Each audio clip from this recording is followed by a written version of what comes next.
Olá, meu nome é Pedro. Eu vou apresentar o trabalho intitulado Caracterização e Análise de Desempenho da Permissividade Dielétrica Efetiva de Placas de Circuito Impresso utilizadas em amplificadores de potência de estado sólido, SSPAs, com os autores Pedro Henrique Santos, Rodolfo Antônio da Silva Araújo e Eliandro Marques. A utilização de placas de circuito impresso em circuitos RF nas faixas de microondas é um desafio para projetistas devido a interferências, perda no dielétrico e também na análise de sensibilidade a ruídos. Os elementos distribuídos como resistores, capacitores e indutores diretamente nas placas, utilizando o substrato das mesmas como dielétrico, permitem a sintonia e o casamento de impedância dos transistores utilizados nesses sistemas.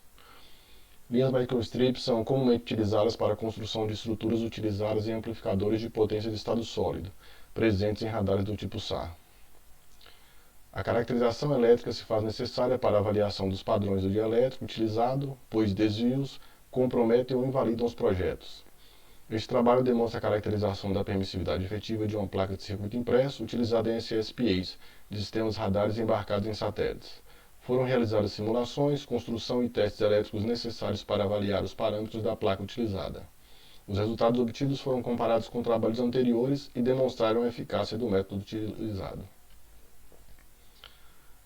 Materiais e métodos. Para a caracterização, foi utilizada uma placa de substrato PTFE Duroid 6010-5 da marca Rogers. Inicialmente foram projetadas e simuladas duas linhas microstrips de diferentes comprimentos, linha 1 e linha 2, em uma frequência de 1.25 GHz. As placas contendo as linhas foram divididas em linhas e colunas, sendo que cada um dos pontos foi medido utilizando um micrômetro com precisão de 0,01 mm. Tal procedimento foi necessário para avaliar a rugosidade e penetração da fresa no substrato. Os dados foram devidamente tratados e com isso gerou-se um perfil das placas construídas. Posteriormente, as mesmas foram montadas em uma estrutura de fixação. Os parâmetros S foram medidos através de um VNA Agilent E8364B. Realizou-se a devida correlação e análise de diferença de fase dos sinais das linhas 1 e 2, conferindo assim a validação da permissividade efetiva do substrato utilizado. Aqui são as etapas realizadas na caracterização da permissividade do substrato, onde nós vemos a diferença de profundidade do substrato após a fresagem, em detalhe em roxo. Em 2 nós temos a estrutura a ser caracterizada. E em 3 o setup adotado para a caracterização elétrica. E aí nós temos o VNA e a linha utilizada. Como resultados, após a coleta e o processamento dos dados obtidos das duas linhas, gerou-se o gráfico que relaciona a permissividade efetiva em diferentes frequências. É possível perceber que conforme se aumenta a frequência, a permissividade efetiva tende a se igualar à permissividade relativa do substrato, que é fornecida pelo fabricante. Segundo 2, esse fenômeno ocorre devido à maior concentração das linhas de campo elétrico do substrato. Também é possível observar uma pequena variação nas frequências compreendidas entre 3.5 GHz a 9 GHz. Infere-se que ocorreram devido às variações na profundidade do substrato observadas. Aqui nós temos a curva da permissividade efetiva em função da frequência utilizada. Então nós percebemos que a curva foi gerada a partir de 0.5 GB até 8 GB, 9 GB. E nesse caso aí a gente percebe que entre 3.5 e 8 GB nós temos uma pequena variação.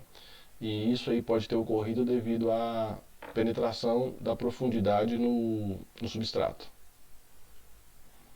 Resultados. Os dados obtidos foram comparados com trabalhos realizados por 3, onde os autores realizaram simulações utilizando o mesmo substrato. Os autores citados a partir do método de Monte Carlo avaliaram os efeitos relativos à permissividade efetiva do material para diferentes variações, através de valores aleatórios gerados na simulação. Aqui nós temos a comparação das medidas da permissividade encontradas, onde nós temos aí uma permissividade a 10%, a média de 7.11, a mínima de 7.024 e a máxima de 7.164, com desvio padrão de 0,07. E nos trabalhos realizados em 3, que foram comparados, nós temos uma média de 6,96, a mínima de 6,75 e a máxima de 7,18. Com desvio padrão de 0,096. Nós temos a largura da linha para a linha 1 e a linha 2 de 1.19 e o comprimento foi modificado, da linha 1 com 85.7 e da linha 2 com 36.1. Como conclusões, neste trabalho observou-se que o método de diferença de fase entre os sinais para a caracterização de substratos se mostra devidamente eficaz e com resultados satisfatórios. Os resultados foram comparados com trabalhos anteriores, onde os autores utilizaram o mesmo substrato e se mostraram de acordo com as especificações do fabricante. Entretanto, as variações do substrato devem ser levadas em conta quando no desenvolvimento de elementos distribuídos em torno da placa, garantindo melhor sintonia e casamento dos sistemas. Essas foram as referências utilizadas. Agradeço a atenção de todos.